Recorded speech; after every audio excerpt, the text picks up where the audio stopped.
Something tells me this next trick is going to involve this sturdy length of chain. And lucky for us, the magician's lovely assistants.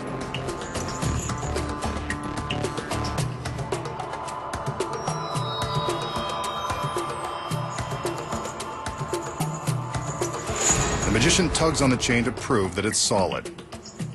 He then drapes the chain over his head so that it rests behind his neck. Next, he wraps the chain one more time around his neck and pulls the two ends to the front. These ends he ties in a knot and hands to the two ladies. Trusting guy. One more look at the knot, and the magician steadies his nerves. The girls are ready. On his command, they pull the chain,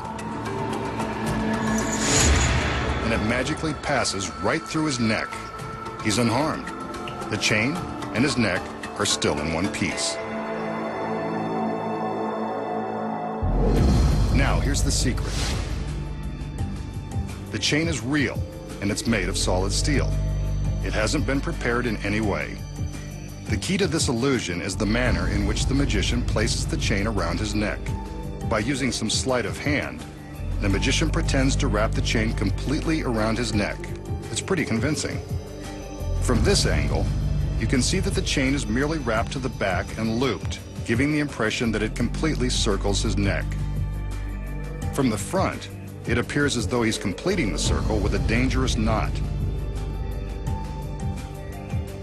Instead, he's actually doubled back the chain so that it will easily slip to the front when the assistants pull on it. Here we can see that the loop is tucked behind his jacket to keep it hidden from view.